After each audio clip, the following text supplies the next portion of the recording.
sadoqat kuychisi Zulfiya Isroilova o'zbek adabiyotining yorqin simolaridan biri.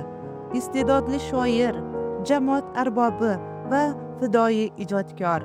Uning ijodi sof muhabbat, vatanga sadoqat, ona tabiatga mehr va insoniylik tuyg'ulari bilan sug'orilgan. Zulfiya Isroilova 1915-yil 1-mart kuni Toshkent shahrida oddiy hunarmand oilasida tug'ilgan.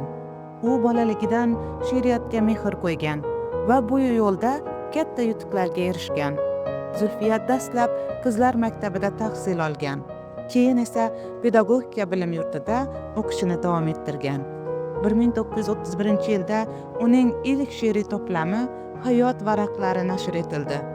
Shoira yoshlik chog'idanoq adabiyotga, so'z san'atiga katta qiziqish bilan yondoshgan va qisqa vaqt ichida o'zbek she'riyatining yetakchi vakillaridan biriga aylangan.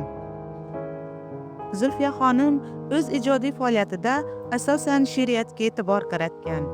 Uning she'rlari insonparvarlik, ezgulik va go'zallik bilan sug'orilgan. U quyidagi adabiy va jamoat ishlarida faoliyat olib borgan. Tahririyat va nashrlik faoliyati. Zulfiya xonim uzoq yillar davomida Saodat jurnalida ishlagan. Bu jurnal ayollar uchun mo'ljallangan bo'lib, o'zbek ayollarining intellektual va ma'naviy rivojlanishiga katta hissa qo'shgan. Tarjimonlik. Zulfiya xonim jahon adabiyotining ko'plab durdonalarini o'zbek tiliga tarjima qilgan.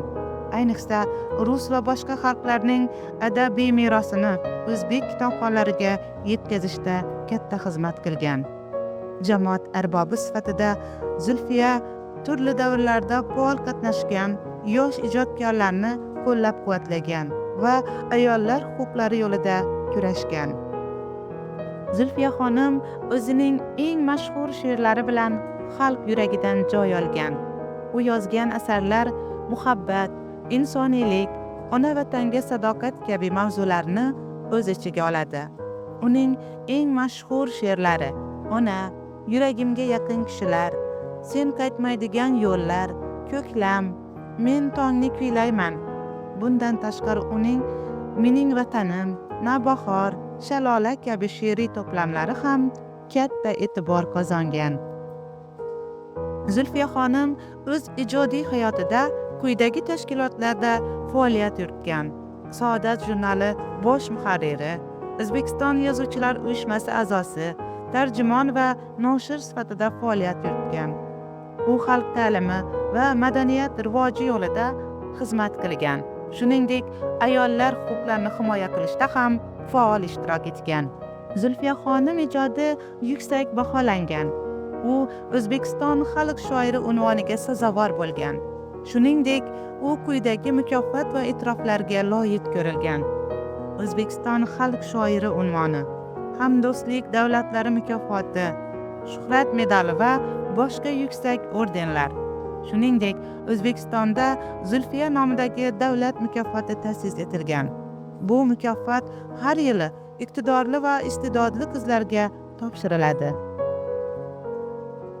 Zulfiya xonim 1996-yil 23-avgust kuni hayotdan ko'z yumgan. Uning nomi adabiylashtirilgan. Toshkent shahrida Zulfiya haykali o'rnatilgan. Shuningdek, Zulfiya nomidagi davlat mukofoti va ijod maktabi faoliyat yuritadi. Bugungi kunda uning ijodi yoshlar tomonidan o'rganilib, she'rlari o'qib kelinmoqda. Shoira asarlari nafaqat O'zbekistonda, balki dunyoning turli mamlakatlarida ham sevib mutolaa qilinadi. Zulfiya xonim o'zbek adabiyotining yorqin yulduzlaridan biri bo'lib, uning she'rlari hamisha inson qalbiga mehr, muhabbat va vatanparvarlik tuyg'ularini ulashib kelmoqda. Uning ijodi va mehnati xalqimizga xizmat qilib, yangi avlodlarga ilhom bag'ishlamoqda.